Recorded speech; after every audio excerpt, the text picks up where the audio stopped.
Ocupa o centro da tela Estamos ao Marcelo Caldi, vivo, que homem branco de maravilha! meia idade, Mais uma noite de segurando entrevistas. uma sanfona Ontem de 120 recebemos baixos a e usando uma maravilhosa camiseta compositora, parceira de vermelha Dominguinhos, sobre um Anastácia, fundo branco aqui com nessa uma noite. placa de E isopor hoje eu tenho um azul convidado acústica. especialíssimo para celebrar os 80 anos de Dominguinhos. Daqui a pouco eu vou chamar ele. Quero anunciar que amanhã a gente vai ter também o sanfoneiro Targino Gondim. E na quinta-feira, o entrevistado serei eu mesmo.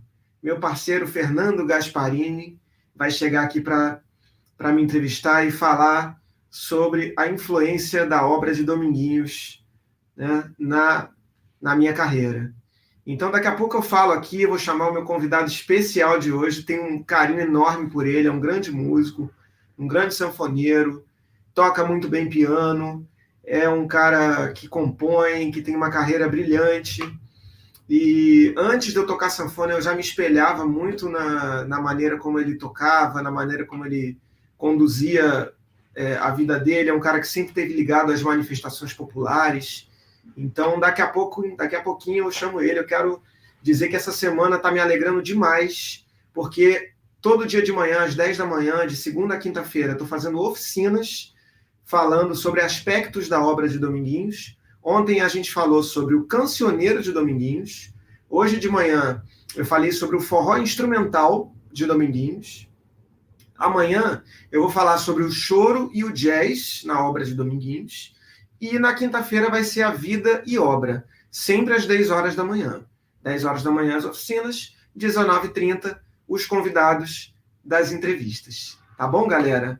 Muito obrigado. Vem chegando aí. Eu sei que vocês estão chegando pelo YouTube, pelo YouTube da Sanfônica, pelo meu YouTube, pelo Facebook da Orquestra Sanfônica do Rio de Janeiro. Então vem chegando aí, vem chegando, que o papo vai ser bem gostoso, tá bom? Então, falei das oficinas, falei das entrevistas e quero anunciar também que aqui nesse vídeo tem 4 links para vocês darem uma olhada. O primeiro é um link para baixar o meu primeiro livro virtual, que se chama Vem Tocar Sanfona. É um livro com 20 composições feitas para sanfona, totalmente gratuito. Então vocês vão lá no link, colocam um e-mail e recebem esse livro no e-mail de vocês, tá bom? E tem 20 composições entre choros, valsas, shot, baião, forró, samba, machixe. É um livro bem legal das minhas composições e eu espero que vocês, sanfoneiros, possam aproveitar e se deliciar com esse conteúdo. Os outros 3 links são de músicas que estão inscritas na Mostra Competitiva Rio Choro. Essa mostra competitiva reuniu 48 semifinalistas e eu estou com 3 músicas nessa semifinal. E aí eu preciso que vocês vão lá, ouçam a música e, se gostarem, vocês dão aquele joinha, né? Dão aquela curtida no vídeo, que aí o vídeo ajuda o vídeo a alcançar mais pessoas e também é o voto popular. Estou precisando desse voto de vocês para que, quem sabe, eu leve esses prêmios. São 3 músicas em parceria com o Silvério Pontes, tá bom? Depois vocês vão lá nos links e ouvem e também baixem o livro, tá ok? Então, gente, eu quero, antes de convidar o meu grande parceiro aí dessa noite, eu quero tocar uma música dele. Acho que ele nem sabia que eu ia fazer isso, mas eu vou fazer isso. Quero dar uma boa noite aqui para quem está chegando. Olha que bacana. Ricardo Rito, Isabel, Lúcia Barrenecheia, Águeda, Maria Tereza, Paulo Cavalcante, Diego Carrilho, Mitico lá do Japão, nosso compadre Marcelo Mimoso, Marcelinha Coelho, boa noite para todos vocês. A Graça Rito também está aí. O Davi Rosenblit está na área. Muito obrigado, galera, pela audiência. Vem chegando, vem chegando. Murilo está na área. Diane Terra. Beijo para todos vocês, queridos. Muitas saudades. Então, vou tocar aqui um pedacinho de um choro desse cara e depois, no final, eu vou falar o nome dele e vou chamar ele, tá bom?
Gente, é um choro muito, muito, muito lindo, chamado Colo de Inês. E eu aproveito, então, a deixa aqui de ter tocado a música dele para chamar meu compadre Kiko Horta.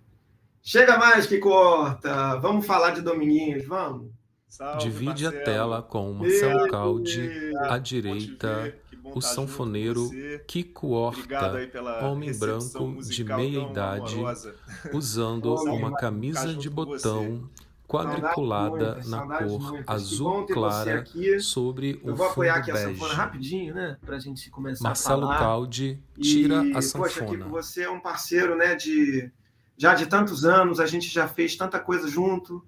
A gente gravou um disco, né? Que foi um disco muito emblemático para mim, que foi um disco com um grupo muito grande. A primeira vez que eu fiz um disco daquele porte, com a Orquestra de Sopros da ProArt. E é um disco que tem aí no Spotify para a galera ouvir, que é o Duas Sanfonas e uma Orquestra. Né? Foi proporcionado pela Petrobras, patrocínio da Petrobras na época. E essa orquestra de jovens, né? De uma galera muito afim de tocar música. A gente compôs para a orquestra, fizemos arranjos, solamos na maioria das músicas, né? Tinha canções, tinha músicas autorais.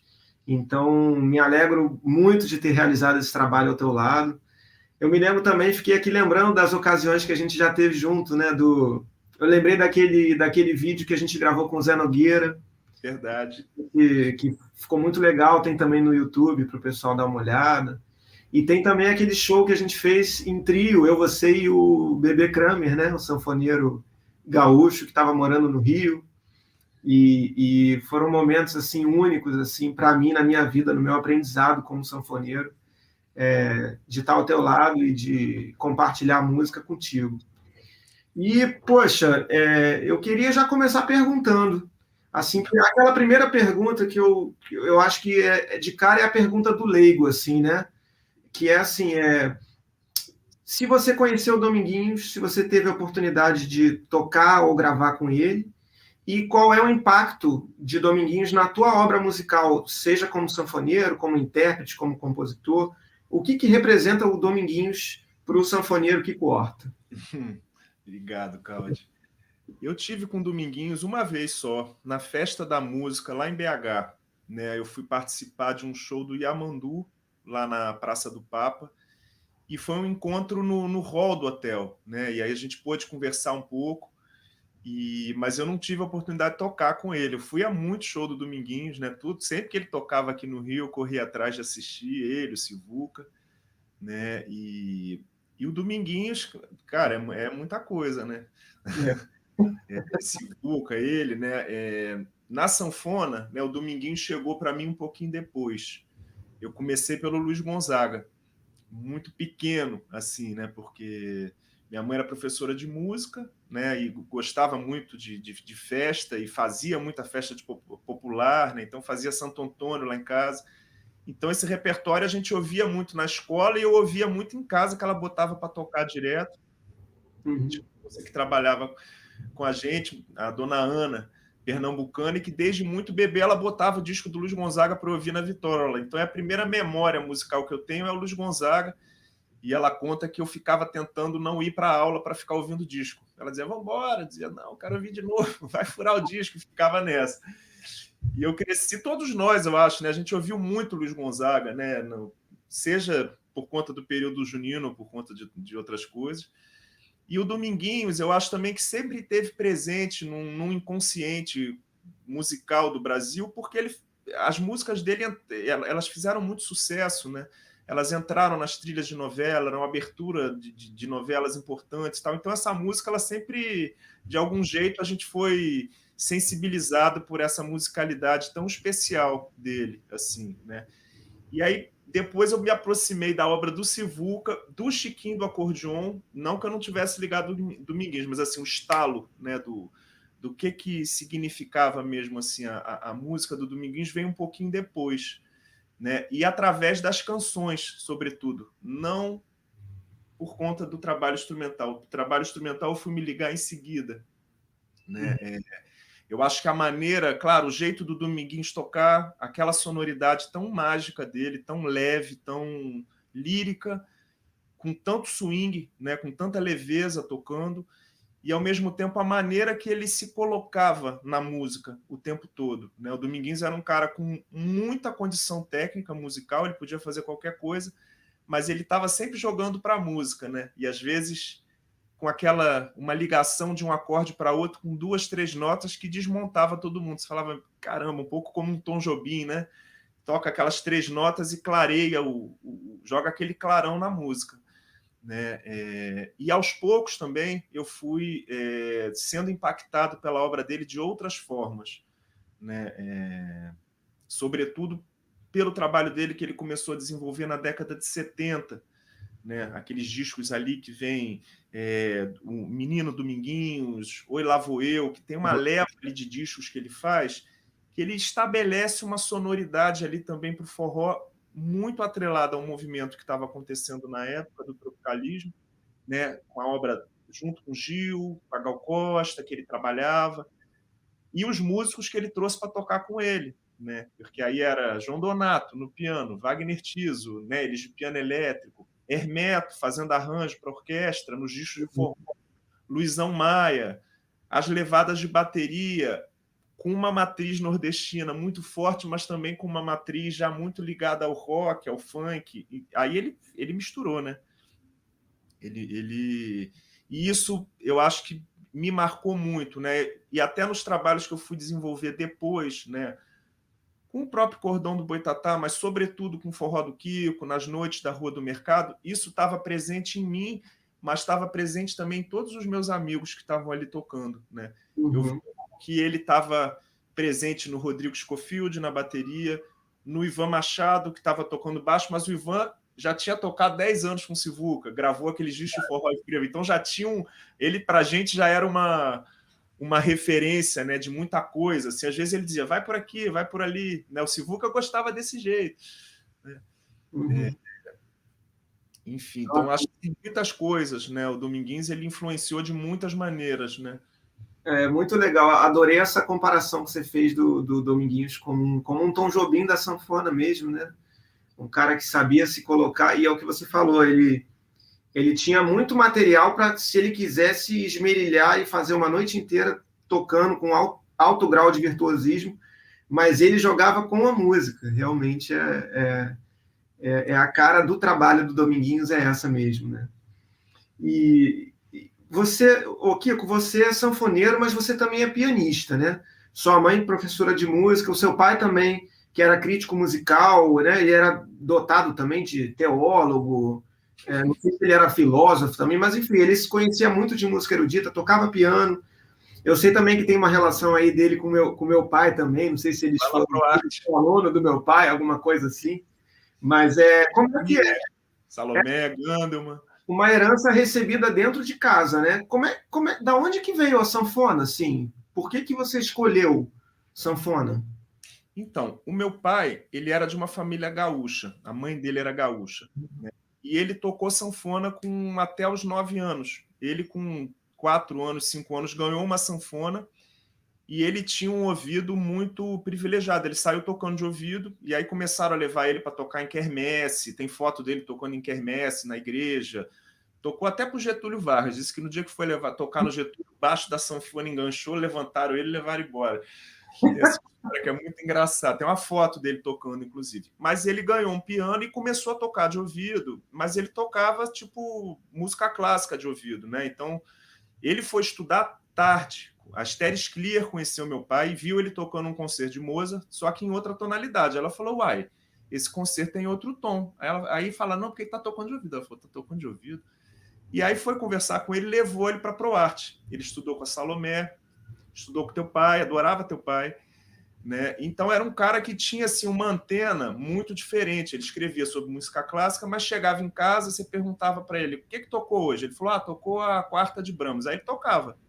Saía tocando. Não, mas esse tom aqui, não sei o quê. Era um negócio diferente assim. Tocava peças de bar, aí mudava o tom, era um negócio muito curioso assim. Era um crítico musical que entendia de música. Olha que bom, né? Pois é, coisa rara. Só aquela espetadinha, né? Total. Mas era uma pessoa muito muito querida, e é isso, né? Ele era muito ligado à literatura, muita coisa, né? E lá em casa era isso, tinha festa direto, minha mãe era muito festeira também, era professora de música, estudou piano clássico, minha irmã mais velha estudou piano clássico, mas lá em casa sempre, todo aniversário, toda festa, período junino, tudo era noite adentro, a gente tocando, né? A Neném Krieger estava sempre lá com o Edino, nossa amiga querida, né? Aquela cantoria, e ele saía acompanhando tudo, né? Mas nunca mais pegou a sanfona, nunca mais quis saber, né? A sanfona, para mim, eu tocava piano e tal, já comecei a tocar piano de ouvido, depois fui estudar um pouco de piano clássico e tal, e aí eu tinha já essa referência da sanfona de pequeno, mas quando eu fui chegando na adolescência, teve duas coisas que me marcaram bastante. Foi um disco do Luiz Gonzaga, que eu comprei na rua, assim, de bobeira, era um disco de quadrilha, e aí quando eu vi aquele disco, eu fiquei doido com ele tocando, me deu uma adrenalina, assim, dentro de casa, eu saí pulando, foi muito engraçado. Eu falei, cara, tem que tocar isso. E fui ver um show do Hermeto com Ginga, na Cecília Meirelles, e aí eu tomei um pancadão. Quando eu vi o Hermeto tocando, ele tocando piano primeiro, e eu fiquei já muito impactado assim com o jeito que ele tocava, né, e a linguagem que ele usava, as harmonias e a forma como ele improvisava. Falei, caramba, é muito diferente. E aí no final ele pegou a sanfona. Quando ele pegou a sanfona, eu falei, caramba, vem daí esse negócio, cara, também. Eu vou tocar esse instrumento, tem que tocar esse instrumento. Então foi uma coisa meio casada, né, desse período. E aí fui atrás, né? Assim, eu não tinha sanfona, aí tinha uma vizinha portuguesa que tinha uma sanfona velha que me emprestou, a dona Fernanda. Tinha um sanfoneiro que morava na minha rua, o Zé Vidal, que era pernambucano também, aí começou a me levar para a Feira de São Cristóvão, né? E ele fazia um forró, eu morava em Botafogo, numa vila ali na São Clemente. Umas 2, 3 vezes por semana, ele juntava num botequinho que tinha lá com um pessoal que tinha acabado de sair do trabalho, a comunidade nordestina local, e eles faziam forró lá. E eu comecei a ir para lá, para tocar com eles, né? E com o pessoal que eu conhecia do Morro Dona Marta, que eu conhecia um zabumbeiro lá, que era o Tião da Zabumbo Raimundinho, e um pessoal que estudava com o Turíbio Santos, lá no Museu Vila Lobos, aquele projeto de choro dele com a comunidade de Dona Marta, que deu grandes músicos, assim. Então eu comecei a tocar forró nesse circuito, né? Assim, tocava lá nas birochas do morro porque não tinha muito onde tocar, assim, né? E aí eu fui adentrando nesse universo da sanfona, né? Um pouco depois eu conheci o pessoal que ia formar o Cordão do Boitatá, que era um pessoal que tinha muita abertura para a música brasileira de forma ampla, e aí a gente começou a tocar muito o repertório do Luiz Gonzaga, Jackson do Pandeiro e do Dominguinhos. A gente fazia umas festas juninas que duravam 6 horas de duração, aquela noite inteira tocando. Então foi um pouco assim que eu cheguei na sanfona, né? Que legal, Kiko. Poxa, demais. Kiko, eu estava lembrando aqui, você sempre teve sanfona Juliette, porque a Juliette virou uma marca assim da sonoridade do Dominguinhos, né? Eu acho que atualmente você utiliza só sanfona Juliette, né? Mas Sim. você já teve outras antes, né? Por que você foi optando? Por que você chegou na Juliette hoje? Tem a ver com Dominguinhos? Tem também, com certeza, né? E eu toquei muito tempo, eu tive muita sanfona, mas comecei com uma Scandale, depois peguei comecei com a Todeschini, depois uma Maestrina Scandale, fui trocando, aí peguei uma Paulo Soprani, aí peguei uma Scandale, que eu tinha ido tocar fora, e aí consegui ir até Castelfidardo, trazer uma sanfona, mas era aquela Scandale com um registro quadrado, era um tanque, né? Pesado.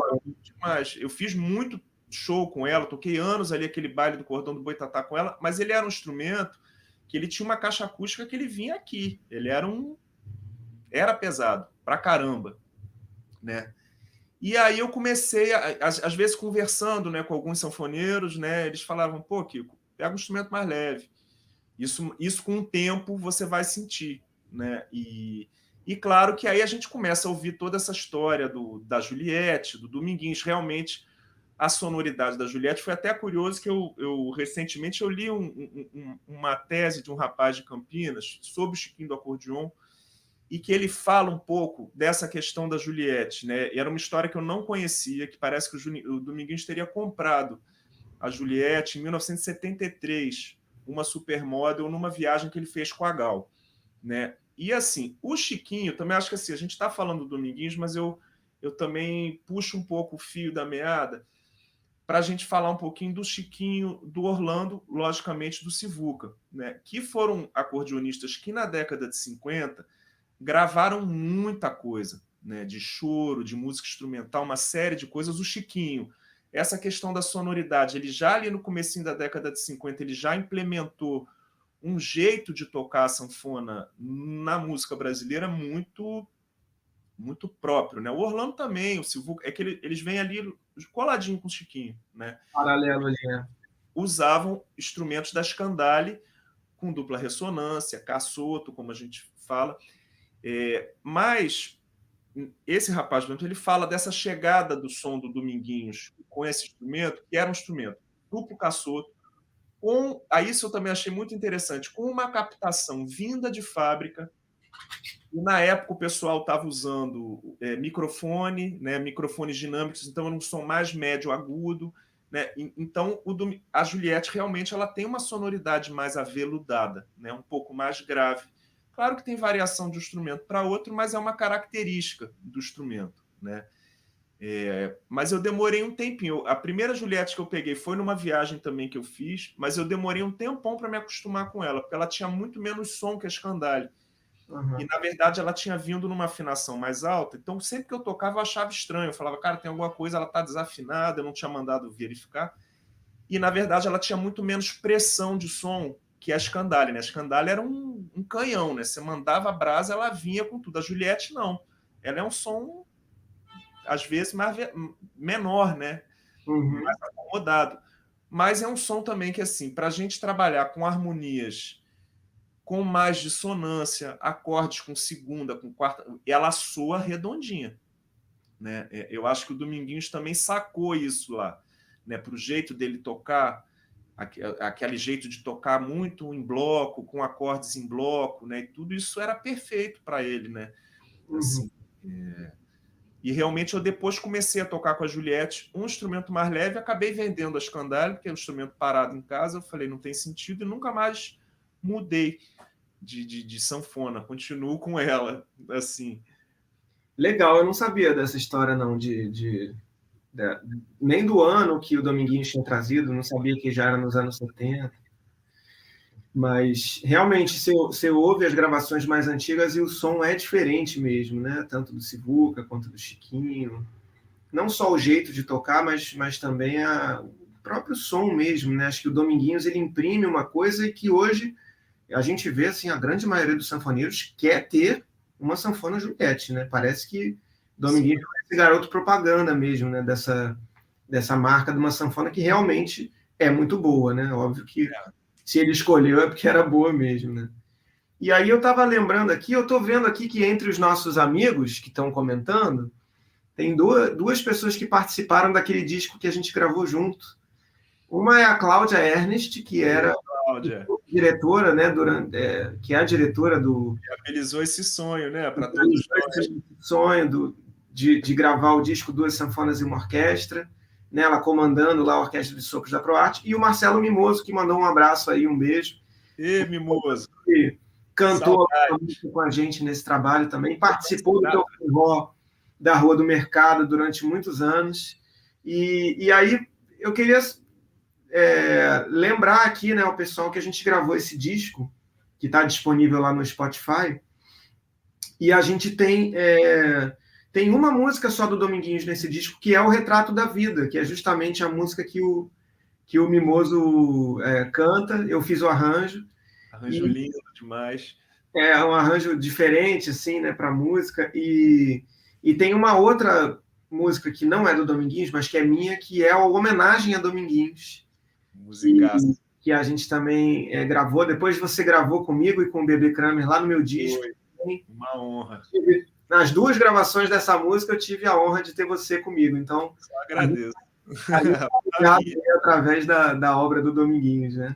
E esse disco, né, Cláudio, tem uma coisa que eu acho que as pessoas não sabem, né? Mas ele foi gravado ao vivo, né? Valendo, e todo mundo tocando juntos. Isso foi uma experiência também que eu nunca tinha tido a oportunidade de gravar com tanta gente. Maravilhoso, né? Maravilhoso. Isso foi um golaço, assim, e tem esse frescor, né? O disco tem essa vitalidade que a música ao vivo imprime, né? A gente tocando, se divertindo, conversando, né? E com os arranjos incríveis, né? O repertório. A Orquestra da Proarte é um trabalho maravilhoso, né? Muito legal, né? Um repertório que incluía os três sanfoneiros principais, Sivuca, Gonzagão, Dominguinhos.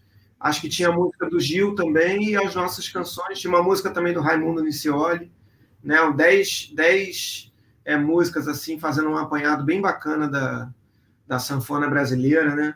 E aí, Kiko, você comanda há mais de 20 anos, se não me engano, um bloco chamado Cordão do Boitatá, que é um bloco que, cara, às vezes que eu já fui, eu tenho um pouquinho de pânico de multidão, tá? É por isso que eu não vou sempre. Mas assim, tá faltando. Mas eu já fui algumas vezes, tá? Eu já fui algumas vezes. Cara, mais de 40 mil pessoas ali no carnaval, né? Acho que às vezes 50 mil, não sei quantas mil pessoas que vocês fazem a alegria do carnaval carioca, né? Vocês são uma das atrações mais importantes do carnaval, que é o Cordão do Boitatá, e você é o cara que lidera isso já há mais de 20 anos. E aí eu queria saber se você, assim, onde que a sanfona se insere nesse contexto? Você está sempre lá tocando sanfona horas e horas a fio, e num repertório muito variado, né? Sambas, choro, marcha, né? As marchas carnavalescas. Fala um pouquinho aí do Cordão do Boitatá, relaciona com a sanfona e fala desse trabalho que é tão lindo, tão importante para a cultura popular carioca. Obrigado. Esse ano a gente comemorou 25 anos, né, de grupo, né, uma grande família, assim.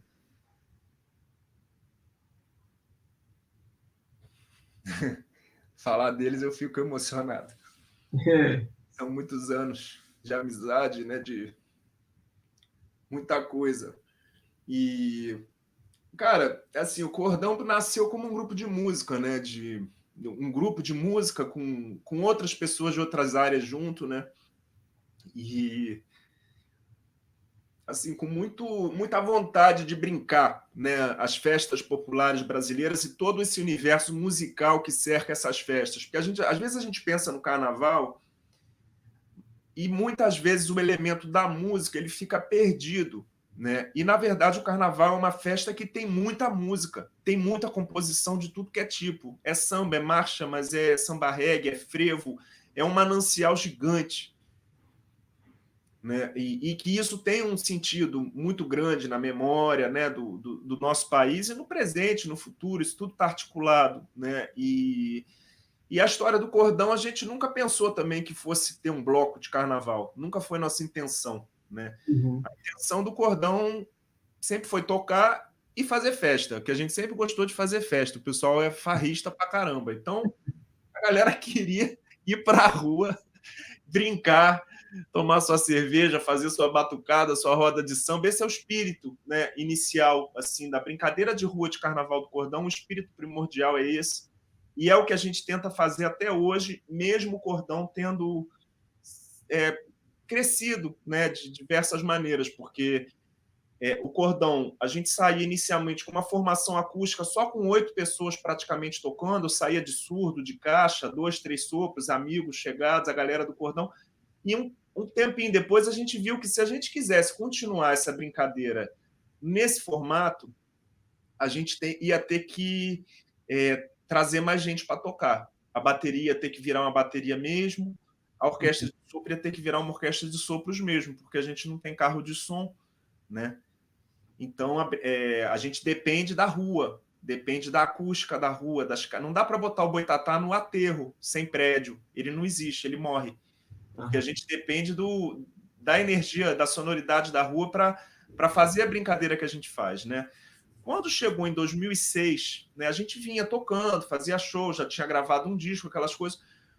O formato da brincadeira só do desfile, ele já não dava conta da quantidade de gente que queria brincar com cordão, né? Porque aquilo transcendeu, né, a nossa rede e abriu para a cidade. A gente teve um momento, a gente demorou para entender que a gente tinha que fazer uma festa para a cidade, a gente tinha que se preparar para isso, né?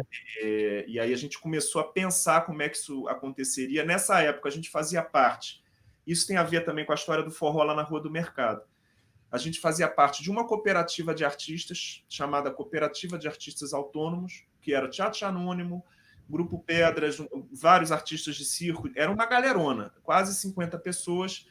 E nessa época a gente conseguiu aprovar um projeto na Monumenta, da Unesco, de revitalização do centro do Rio, ali da Praça 15. Se eu estiver falando muito, tu me corta. Não, fica à vontade. E aí...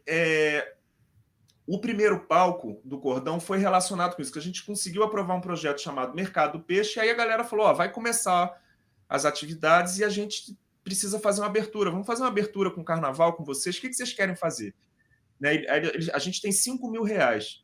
E aí a gente falou, bom, vamos alugar um som, vamos fazer um baile na praça. Só que era um sonzinho pequeno do Gugu, na época, um som legal, um som que para a praça era pequeno. A gente pediu emprestar o Perfeito Fortuna, lá na fundição, uns tablados de madeira que a gente jogou lá na praça, e assim começou o nosso palco. Primeira participação especial foi o Nadim da Ilha, na época. Né? Legal. E isso foi crescendo muito rápido, porque também a gente, com esse palco, o que a gente queria? Brincar com todo mundo que queria estar conosco, mas também ampliar o horizonte musical do que a gente estava fazendo na rua. Porque a formação acústica de bateria, sopro e cordas, ela tem uma característica. Quando você bota num palco, violão, cavaquinho, sanfona, sopro, no primeiro ano não tinha bateria, né? Era só percussão. Rapidamente a gente entendeu que para fazer isso aqui, não dá para fazer sem baixo e bateria. Né? Ali eu já estava trabalhando com o Martinho da Vila e fazendo muito show fora, com ele em festival com estrutura grande. Eu comecei a prestar atenção nisso. Falei, como é que é a estrutura desse lance aqui para a gente poder fazer a mesma coisa no carnaval? Porque o barato ali para a gente é a música, né? É estar com as pessoas, é tocar, como você falou, é tocar toda essa música do carnaval brasileiro e a música que tem aqui no nosso país, tudo, choro, música instrumental, canção, tudo, né? É essa brincadeira. E o que segura, né, ali realmente são mais de 60 mil pessoas que ficam ali de 9 da manhã às 5 da tarde. O que segura é a música, eu acho. Eu acho que é a música, né? A nossa brincadeira ali é a música, né? E a sanfona ali naquele meio, hoje em dia mudou muito, porque no começo hoje em dia são 5 sopros, 5 percussões, baixo, bateria, violão, cavaquinho. A sanfona para soar no meio dessa galera é um rebolado, porque haja captação, tem hora que não acontece nada, é sofrência, né? É muito volume de som. Mas é um aprendizado, né? Que eu comecei a prestar atenção também como é que é tocar com naipe, né? E aí teve o aprendizado, por exemplo, vamos tocar os frevos. Aí o Nailson Simões, né, trompetista, começou a tocar com a gente, aí trouxe arranjo do Spock, arranjo do Duda, do Cap. A gente entrou nessa linguagem, assim. E aí era exatamente a questão das articulações, de volume também, porque na hora do vamos ver é difícil, né, para a sanfona chegar junto, assim, mesmo a gente tendo captação, e nos sambas, né, nas coisas todas. Eu já tocava sanfona no samba, nas rodas de show, de samba aqui do Rio, eu sempre transitei muito, né, ali pela Lapa, pelas coisas todas. Com o Martinho, eu já também estava mergulhado nesse universo, então era essa cachaça de ficar encaixando a sanfona, como você falou, em outras praias, né? Ah, é uma delícia, né, cara? Eu acho que a sanfona ela se presta a tocar. Não sei se, não sei assim, se na visão de algumas pessoas a sanfona talvez só se preste à música sertaneja, ao forró e à música gaúcha, né? Mas pelo contrário, né? A sanfona num contexto de choro, de roda de choro, né? O choro na rua, por exemplo, tem sanfona, né? O Cordão do Boitatá prova que é possível a sanfona estar inserida ali no carnaval, seja tocando frevo, seja tocando um instrumental, seja tocando os sambas. E você mesmo falou, né, que você participa do trabalho do Martim da Vila, que essencialmente é um trabalho de samba, né? Então você, claro, você toca teclado, mas você também insere a sanfona dentro do trabalho. Então a sanfona se presta muito bem a qualquer estilo musical e você é uma prova viva disso, né? Nós todos. Eu me espelho muito em você, né, Kiko? Porque quando eu estava tocando piano lá na faculdade, ainda sem nem sonhar em tocar sanfona, você já era um grande sanfoneiro. E você era um cara assim da minha geração que eu observava e eu falava, cara, mas não tem outro. Cadê o outro sanfoneiro? Para mim, sanfoneiro era você. Claro que, né, os sanfoneiros, a colônia dos nordestinos, a gente sempre via. Mas, assim, de sanfoneiro carioca, nascido, crescido aqui, nascido e criado aqui, né, com essa versatilidade, eu não via muito. Eu via, para mim, o exemplo era você. E isso, você, com certeza, foi um dos caras que me estimulou muito a entrar nessa seara aí de tocar sanfona, de sair um pouco do piano e ir para a sanfona. E tem uma coisa, né, Claudio, que é engraçado. Isso foi uma coisa que você coloca e que era uma pergunta que eu não conseguia entender quando eu me deparava com isso, porque realmente, nos contextos, por exemplo, de gravação, quando eu ia gravar e não era forró ou alguma coisa regional, havia pô, tipo, o que você está fazendo aqui com esse instrumento? Eu falei, vou tocar, vou gravar, como todo mundo. Qual é o problema? Né? E eu achava curioso, eu falei, gente, esses caras não ouviram Chiquinho do Acordeon, não? Nunca ouviram falar Orlando Silveira, Sivuca, dos anos 50, né, cara? Meu Deus. A fotografia do Chiquinho é gigante, assim, né? Então, na verdade, é como que a gente muitas vezes não tem contato com coisas da nossa música que são tão ricas, ou elas são colocadas de uma maneira que não... que trazem leituras que não condizem com a dimensão musical daquilo. A gente ouviu muita coisa. Eu acho que isso vai mudando também, né? Eu acho que você é uma figura importantíssima nesse processo de revalorização da sanfona, de reentendimento, né? De uma coisa que já estava. A gente não inventou nada. O Sivuca e o Dominguinho já fizeram isso tudo. O Orlando, né? A gente está seguindo uma trilha que eles deixaram assim com muito amor, com muita música para todos nós, assim. Né? Mas eu acho que essa dificuldade também de se olhar para a música brasileira em todas as vertentes, seja na música popular, na música erudita, enfim, na dimensão que ela realmente tem. A gente tem o olho muito para fora, né? Assim, tem que ter também, não é um discurso nem um pouquinho, sei lá, mas é porque a gente sabe disso, né? Quantos compositores a gente tem aqui, compositoras, intérpretes e tudo, e isso fica escondido, né? Muitas vezes não é valorizado da maneira que deveria ser. O Dominguinhos é um exemplo que eu acho que ele rompeu muito todas essas barreiras. Eu acho que também, né, no década de 90, anos 2000, ele teve um reconhecimento também geral, assim, né, como do tamanho que ele era mesmo, né, que ele é. né? Que não é só do forró, não, e que sendo só do forró já é coisa pra caramba, já é enorme, não tô... Mas, assim, a dimensão da genialidade dele mesmo, né? Eu estava falando isso ontem com a Anastácia, né, na entrevistada de ontem, da quantidade de intérpretes que gravaram as músicas, não só as parcerias dele, mas a música de Dominguinhos, né? A gente pega a Nana Caymmi, a Gal Costa, o Gilberto Gil, o Milton Nascimento, o Emílio Santiago, assim, é uma galera extensa, assim, até Chitãozinho e Chororó, né? Esses caras sertanejos mais bombadões, assim, os caras vão, né? Paula Fernandes, esses caras todos gravaram Dominguinhos e alçaram ele a um lugar, né, de um ícone como um Chico Buarque, como um Gil, como um Djavan, né? Sim, sim. Então ele tá realmente inserido nesse lugar. E aí, assim, na sua obra como compositor, Kiko, eu conheço algumas das suas músicas, acho que eu não conheço assim todas, né? Mas eu lembro do Colo de Inês, do Forró Transcendental, claro que a gente gravou. Tem também aquela Meu Compadre Sivuca, que você fez para um forró bom pra caramba. Você reconhece influência de Dominguinhos na tua maneira de compor? Bastante, bastante. Eu acho que tem um tipo de doçura do Dominguinhos que permeia muito o meu pensamento musical. Assim, é uma referência muito forte. E eu acho que ele tem uma tranquilidade para tocar. Uhum. Mesmo quando ele está fazendo coisas que são muito difíceis, muitas vezes. É um tipo de... me influencia permanentemente. Assim, é o jeito de pensar.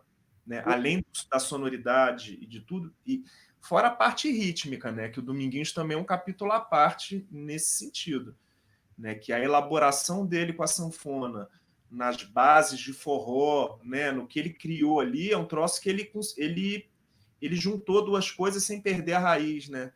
Do Nordeste, assim. Então isso é muito, muito presente, muito presente. E eu acho que é isso. Eu acho que essa musicalidade dele fica sempre junto da gente, né? Eu arrisco a dizer, quando eu vejo assim toda essa nova geração de sanfoneiros incríveis que a gente tem tocando, né? Eu observo muito a mão do Dominguinhos, o jeito da galera tocar, né? De pensar harmonicamente, ritmicamente, tudo. Não sei se tem muita gente se ligando também nessa... que a sanfona é um instrumento que, dependendo do gênero, ela tem muito espaço para tocar, né? Para falar, e se pede muito essa presença, né? Só que o Dominguinhos ele fazia isso tirando, né? Muitas vezes. É verdade. Encantador, né? Ele tirava. E aí, no que ele ia para o silêncio e trazia, ele desmontava todo mundo, né? E ganhava, né? O coração de todos nós com aquelas joias que ele colocava, né? Assim, de música. Pô, muito, muito legal. Assim, eu fiquei pensando que nós músicos, né? A gente tem uma trajetória similar assim ao que o Dominguinhos passou também, né? No início da carreira dele, ele começou tocando com Luiz Gonzaga, e assim, ele começou uma carreira discográfica ali pelos anos 60, gravando principalmente os temas instrumentais. Ele demorou muito a começar a cantar. Até estava falando isso ontem com a Anastácia também, que ela foi uma das grandes incentivadoras dele começar a cantar, e principalmente depois que eles começaram a fazer parcerias, né? Então, assim, ele gravou praticamente 3 discos iniciais solando, né? E assim, depois, como você já citou, Dominguinhos tocando com Nara Leão, com Gal Costa, com Gilberto Gil, né? Então, você, que é um cara que também toca com Martim da Vila, você teve já trabalhos em parceria, assim, participando do trabalho do Edu Lobo, você é um cara que gravou no disco do Chico Buarque, por exemplo, você é um sanfoneiro requisitado, né? Um sanfoneiro que tem uma demanda, né? Que as pessoas te conhecem, te chamam, né? Para trabalhar como músico. Mas como que você considera dividir o teu trabalho autoral, por exemplo, do Cordando Boitatá, do Kiko Horta Quinteto, do Kiko Horta Solo, do Kiko Horta Professor, com esse lado músico? Como é que é dividir isso aí na tua vida? Dá tempo para fazer tudo? Cara, às vezes embola. Bola. Às vezes embola, mas é bom quando embola. Eu tô querendo que embole. Nesse momento eu tô pedindo a Deus que embole bastante, que a gente tá Né? em casa sem tocar. Eu acho, assim, isso é um ponto para a gente sempre pensar, né? Como que a gente consegue, e nesse tempo todo, né? Sempre foi um malabarismo conseguir juntar, às vezes, datas do cordão, datas do meu trabalho. Às vezes o Martinho pegava uma turnê de 50 dias, 2 meses fora. Você vai, de certa forma, interrompendo um fluxo, né? E muitas vezes também há uma tendência se você está acompanhando um artista, você é colocado de um pensamento que eu acho bobo, assim, mas a gente sabe que existe, né? Como se categorizassem um pouco as coisas, né? Mas assim, para mim foi muito importante tudo que eu vivi, por exemplo, tocando com o Martinho. Eu pude aprender coisas que eu só podia aprender com ele. Sobre o samba, sobre muita coisa. Eu aprendi muito, né? Então, acho que quando a gente está com esses caras, quando eu fui tocar com o Edu Lobo, né? Tipo, eu cheguei na casa dele, era só arrepio. Eu falei, cara, não acredito que eu tô aqui na frente do Edu Lobo. Assim, né? Tava ele, o Cristóvão Basto ali, a sensação que eu tinha que tinha um lago cristalino que não podia cair uma nota, que senão ia dar merda. Aquele negócio assim, caraca, que eu vou tocar devagar, né? Os caras são tão mestres, né? Que é esse lugar que eles. O negócio é Jedi, assim, né? Samurai. Mas eu acho que é muito aprendizado, né? O Edu, por exemplo, é um cara que ele trata todo mundo, ele quer. É um cara que tem uma obra que tem arranjos incríveis, tem muito improviso, tem muita coisa. Eu não gosto, por exemplo, quando eu estou num contexto que eu fico engessado. Aí eu não gosto. Aí eu saio fora. Não fico, porque se eu me sentir engessado, se eu sentir que eu não tenho espaço para criar, para me colocar, aí não dá. Isso é uma coisa que pega para mim, assim, é porque eu acho que a coisa tem que ser dinâmica, né? A música ela é viva, né? Às vezes aquela coisa, às vezes da música pop muito caretinha que repete, eu não tenho muita paciência. Não que eu não goste, mas para mim, como músico, para tocar, é um negócio que não me anima. Não acrescenta, né? Uhum. Porque eu me sinto preso, limitado, né? Mas assim, eu acho que são coisas que a gente vai construindo, né? Aos poucos. Eu acho que não é uma coisa simples, muitas vezes, porque a gente precisa. Tem a questão da subsistência da gente, né? Como músico. Lógico. Tem hora que a gente precisa também fazer essas gigs para poder segurar, né? Assim, muitas vezes são artistas que têm um patamar de cachê alto, então. E fora a questão musical, que pô, tocar com o Edu é maravilhoso, tocar com o Martinho é maravilhoso também.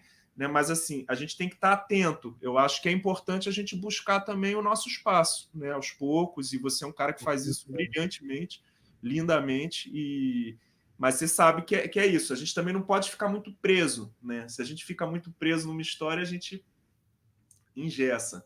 É verdade, é verdade. É brilhante isso que você falou, adorei, cara. E, bom, a gente estamos caminhando para o final aqui, né? O tempo corre, assim, voa. Mas ainda tem umas perguntinhas para te fazer. Uma das tradições também do Natal carioca é o pastoril lá da Rua da Matriz. Que eu sei que também tem dedo teu aí. Aliás, tem muito, né? Também é uma tradição familiar, né? Acho que também seus pais, sua mãe, né? Fala um pouquinho aí desse evento, de como é que é isso, de onde nasceu isso. Então, isso nasceu na casa da minha avó, né, na década de 70. Minha mãe, minhas tias, Maria Amélia, minha tia Lala, minha avó era cearense, meu avô sergipano, né? E era 12 filhos, esquema de casa aberta, né? Sempre, muita festa, os meus tios, minhas tias, todo mundo muito animado, filho de cearense, né? Aquela coisa. E meu avô também muito ligado com as tradições populares, são a Folia de Reis. Essa relação com Dona Marta já vinha desde essa época lá, porque a Folia de Reis dos penitentes de Dona Marta, todo ano ia lá na casa da minha avó. Eu lembro que eu tenho essas imagens na cabeça, eu morria de medo. Eles chegavam de noite no quintal, na Rua da Matriz, ali na subida, né, do morro, e vinha aqueles palhaços com aquela carranca dançando, jogando moeda, pulando. Aquilo era um troço mágico, assim, né? E, na verdade, o pastoril, para mim, foi um grande processo de musicalização, porque eu fiz desde que eu me entendo por gente, que é um alto de Natal cantado, onde você tem baião, maxixe, valsa, né? Choro não chega a ter. São mais esses gêneros, assim. Às vezes uma polca, mais assim, mas... E que minha mãe, na verdade, a minha mãe juntou, né, a tradição do pastoril do Nordeste, porque no pastoril no Nordeste você tem pastoril profano, você tem um pastoril sagrado, com a tradição da Lapinha. Né? Minha mãe tinha um estudo grande com folclore brasileiro, ela era muito amiga da Rosa Zamit, que é uma grande pesquisadora. Só que a minha mãe era uma pessoa também que era muito devota de Santo Antônio. Ela e minha avó. A história da casa da minha avó é porque ela fez uma promessa. A minha mãe todo ano fazia festa de Santo Antônio. E então o pastoril para elas não era uma festa. Era, na verdade, uma celebração do Natal, no sentido mais amplo do Natal, de partilha, né, de tudo. Então eu cresci com a minha família, muitos primos, amigos dos amigos. A gente cresceu, novembro e dezembro, era uma festa na casa da minha avó. As crianças da comunidade do Dona Marta, chegou a ter pastoril com quase 40, 50 crianças. Era uma zona danada, né? Mó barato, assim. E eu cresci fazendo isso. Quando eu conheci o pessoal do Boitatá... Oi? Sempre incluindo, né? Isso que eu acho que é legal, a coisa da partilha. Tinha 50 crianças, mas aparecia uma criança, vem participar do pastoril. Eu me lembro de entrar lá apertadinho em casa, assim, de ver aquilo lotado, era lindo. Desculpa que eu te interrompi, mas... Não, imagina! Eu fico emocionado também de me lembrar desse momento. Eu lembro de você lá com Cláudia, com todo mundo lá, Joana, Bebel, todo mundo. E tinha isso, né? Então o pastoril era esse universo, assim. E quando eu conheci o pessoal do Cordão, isso também foi muito lindo, porque eu, quando estava entrando na adolescência, às vezes eu tinha meio vergonha de dizer na escola que eu fazia pastoril em casa. Pô, a galera vai achar o quê? Tinha aquela coisa boba, assim, né? Claro. E às vezes algumas questões também que eu ficava pensando, né? O que é o sentido do pastoril? Eu ficava meio cabreiro, assim, com as coisas da igreja, né? Eu demorei um tempo. Eu só fui entender quando minha mãe faleceu. Uhum.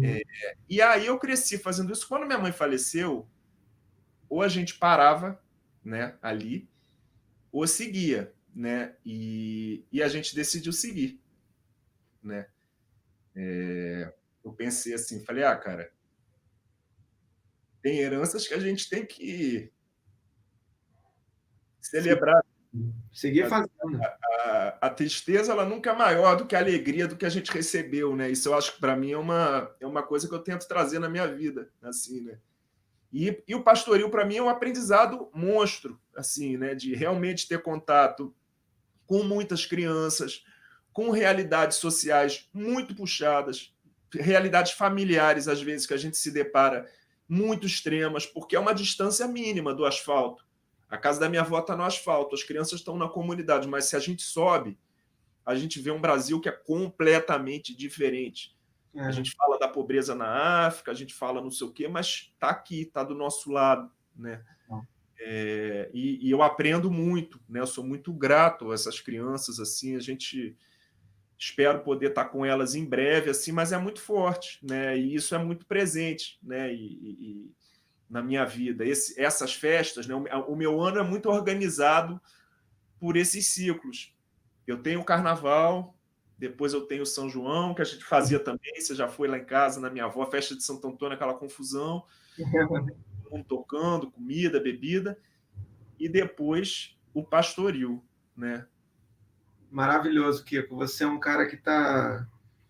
Eu sempre tive, como eu te falei, não deixo de te falar aqui, você é um cara que eu sempre me espelhei, inclusive pela sua maneira a sua clareza de explicar, né, todas essas manifestações populares, essa coisa também de chegar na casa lá da tua avó e ver aquela que você falou que é uma confusão, mas para mim era uma coisa totalmente diferente do que eu vivi também, assim. Então, nossa, assim, lindo de ver, muito especial, muito especial. Obrigado, Claudio. Kiko, mais uma perguntinha aqui, vamos mudar um pouquinho a prosa, já estamos caminhando aqui para o finalzinho, e você é professor de sanfona da Casa do Choro, né? Da escola portátil. Da escola portátil, desculpa.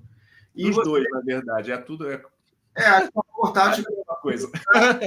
Funciona na Casa do Choro, que fica ali no centro da cidade. Você tem uma relação, aliás, muito grande com o centro da cidade, né?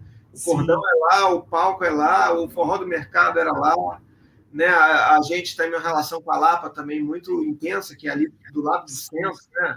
De ter feito nossos forrós, sambas, escola de choro, toda a noite que a gente viveu, né, da nossa adolescência para cá, assim, foi muito focada ali naquela área, né?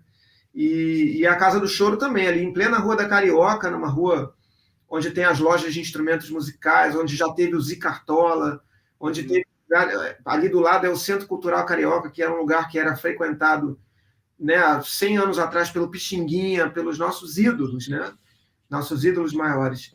E como que trabalhar com os seus alunos dentro de uma escola que é voltada para o choro?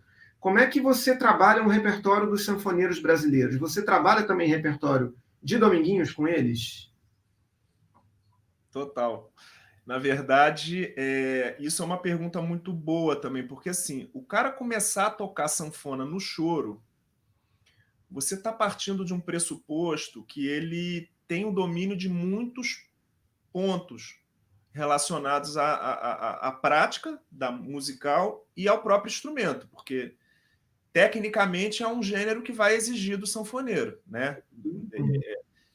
Ele exige um conhecimento harmônico, às vezes grande, porque tem muita modulação, o choro tem 3 partes, então são muitos conhecimentos articulados, né?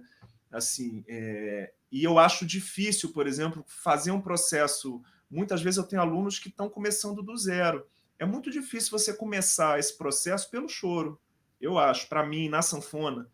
Verdade. Eu acho e eu boto forró direto, sem pena. Eu toco porque esse é o nosso. Também, para mim, isso foi como eu me formei.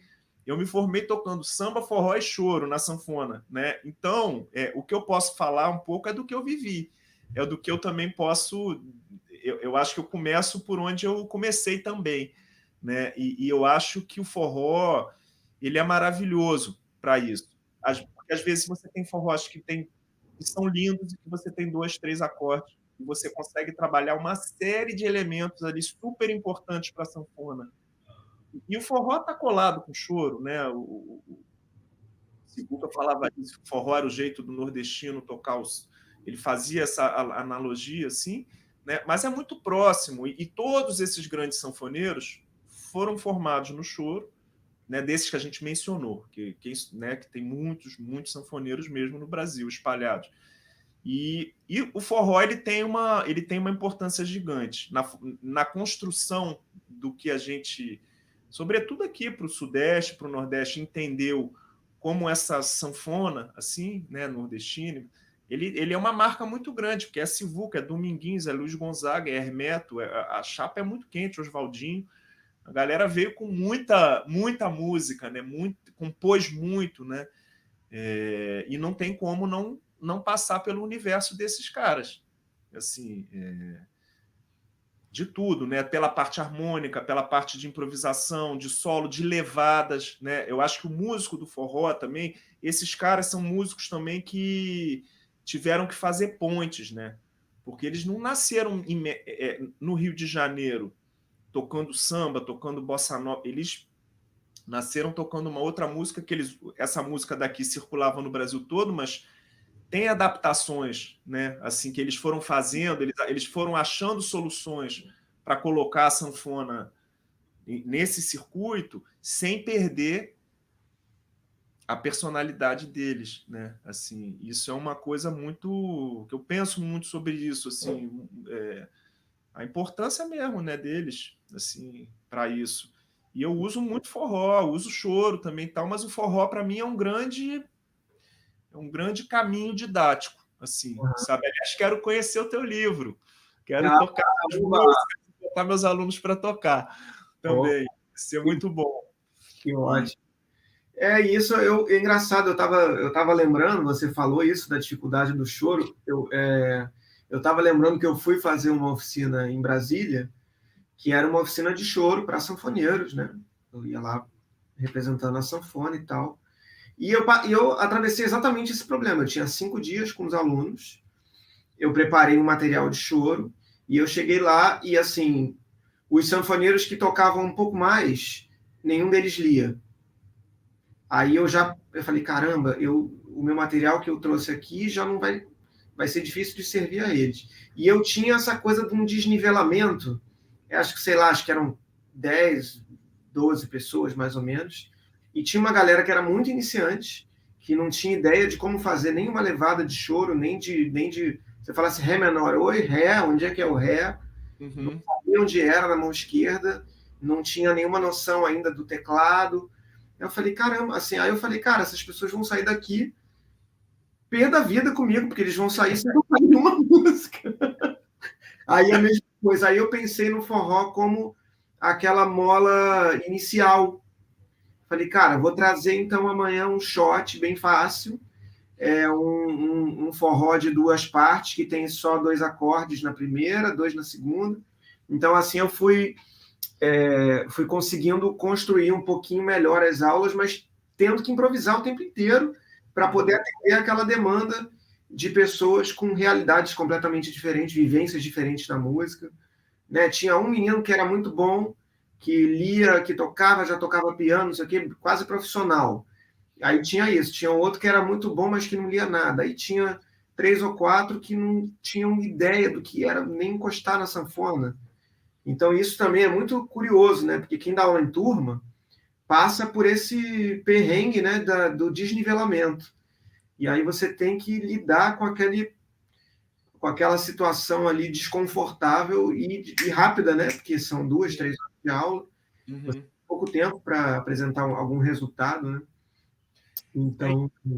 E tem uma coisa que eu acho que o forró, ele permite, porque também é difícil você dar aula, eu vou dar aula de choro, mas você vê a pessoa tocando e tem coisas que o som não está vindo legal, não tá conseguindo projetar o som da mão direita, o baixo está comendo, o movimento do fole está... Como é que...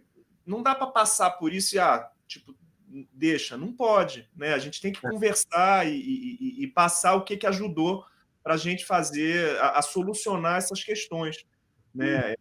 Ou tipo, não faz isso não que você vai se cansar, porque se você tiver que tocar 3 horas, você vai ficar cansado se você fizer isso. Você consegue tocar 1, 2 assim. Agora, um baile inteiro, né? Porque, né, são vários elementos ali que estão misturados e que é difícil, né? A sanfona é um instrumento muito, acho muito capcioso assim para você começar, porque ele exige essa coordenação de 3 movimentos no mínimo, de uma mão direita, de uma mão esquerda com os baixos, o movimento do fole, mas tem a questão da sonoridade, né? Como é que esse som está vindo, como é que...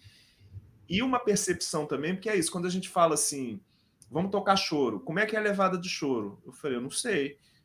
Qual é a música que você está falando? E qual é o trecho? Porque a levada ela vai encaixar nesse trecho, no outro ela pode não encaixar. Exatamente. Esse tipo de coisas que a gente, por já ter uma vivência muito grande, né, tocando em diversos... Que é isso, você passa por uma roda de samba, você passa por um contexto de choro, de bossa nova, de forró, a gente vai entendendo, né? Eu sempre fui muito ligado na percussão, para mim, né? Então, isso para mim sempre foi eu sempre gostei muito e eu, cada vez mais, eu penso, não dá para a gente tocar, para eu falar sobre sanfona e trabalhar os conteúdos com os alunos sem estar inserindo eles na dinâmica, porque não adianta ele tirar um solo do choro. Tá bom, você vai tocar sozinho? Só.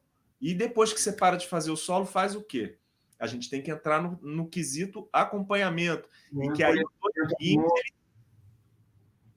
ele esbanjou, né? Assim, Sivuca, mas Dominguinho, sobretudo, aqueles discos dele com Yamandu, aquilo é um... Nossa Senhora!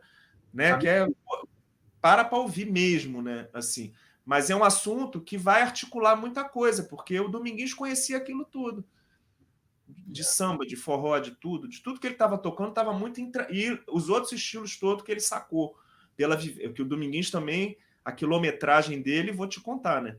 Você vê aquele documentário dele, é um negócio... Tocou muito, muito, muito, trabalhou muito. Foi um operário da música também, né? Desde muito novo. Né? Assim, exatamente.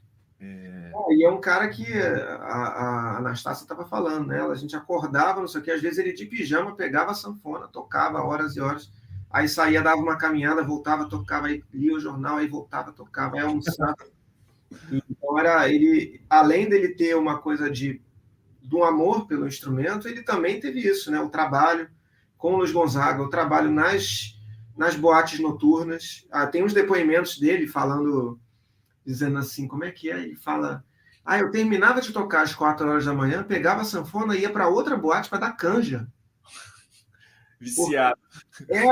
Ou ele era muito viciado na música, ou ele também queria interagir, né? Queria conhecer, saber quem é que estava tocando, tocar com um músico tal, né? Ele tinha realmente essa coisa. Ele era um operário, mas ele era também. Ele estava querendo entender, né? Quem é quem é que está tocando aonde, queria conhecer mais de música, né? Ele tava, e era um outro tipo de repertório, né? Bossa nova, jazz, bolero. Imagina que escola de vida que esse cara teve, né? E um cara totalmente intuitivo, que não teve, até onde eu sei, ele nunca teve um professor formalmente, né? Ele também. realmente sozinho, intuitivamente, sabia tudo de ouvido, tocava espinha de bacalhau em qualquer tonalidade. É um cara realmente dotado de uma quilometragem, como você falou, que era absurda. Aí tem discos gravados em que ele é só intérprete, né? Tocando esses choros que eu falei, espinha de bacalhau, perigoso, sei lá, músicas do Jacó do Bandolim. Então, assim, é um cara que ele tinha o lado artista dele, mas ele também era um músico versátil que ia se encaixar em qualquer seara musical, assim, com tranquilidade, né? E esse período que você citou, né, eu fico pensando assim, o que foi esse período do meio dos anos 50 até o final dos anos 60, por todo aquele período da Bossa Nova, uma mudança estética muito grande, que a sanfona ficou muito estigmatizada. Esquecida, e era um instrumento, era o contrário do violão, né? Do cantinho violão. A sanfona era aquele instrumento poderoso de sonoridade, até, nossa, muito alto, né? Não pode tocar na festa de apartamento, né? Então foi um período muito difícil para os sanfoneiros, né?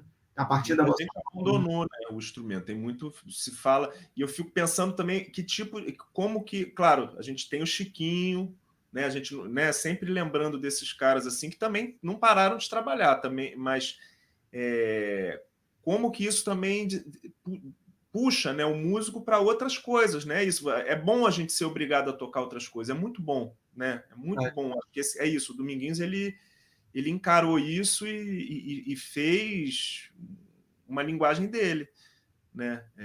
Quando ele chega ali na década de 70, ele está pronto, né? Para fazer aquilo tudo que ele fez, ele está pronto, né? É verdade. Muita música. Os caras sabiam muita música, né? É isso. A galera toda ali da Rádio Nacional, você entrar ali naquele regional, pô, aquela turma toda ali tocando, era um tempo de muita música na cidade, né? O Rio de Janeiro tinha muita boate, muita coisa, né? Já vi a Áurea Martins contando que ela fazia à noite, era ela e o Djavan, imagina isso. Uma noite inteira, a Áurea Martins e Djavan. Como eu queria ter ficado nessa boate. É verdade. Pena que não tinha celular na época para a gente filmar. Pois é. Acho que as pessoas eram mais normais. O celular, né? Fica tudo a experiência pela tela, né? É verdade. Ô, Kiko, cara, é muito triste falar isso, mas a gente vai ter que encerrar. Claro. O papo é muito bom, o papo tá uma delícia, mas a gente, né, tem um horáriozinho para cumprir, o pessoal tem que dormir. A gente podia seguir aqui falando horas, né, sobre Dominguinhos, sobre sanfona. Quero muito. E assim, eu não tenho nem palavras para te agradecer. Eu estou morrendo de saudade, queria te dar um abraço. Também, irmão. Estar junto contigo agora. Mas essa hora vai chegar, né? Daqui a pouco essa vacinação está aí e a gente vai poder dar a cara aí de novo, dar a cara a tapa, se encontrar, fazer as suas festas aí. Juntos. Juntos. Muito com você aí, com a Sanfônica, a gente poder estar junto, fazendo música. Lá no Boitatá, a gente está te esperando lá. A gente tem que fazer uma homenagem bonita lá para esses sanfoneiros todos. E te Você- agradecer muito por todo o carinho, por tudo que você faz. Enfim, sou muito seu fã, muito fã. Pô, obrigado, irmão. Você tem que ir Lindo, lá tanta visitar a trajetória. orquestra. Você tem que ir lá visitar a orquestra. Eu vou.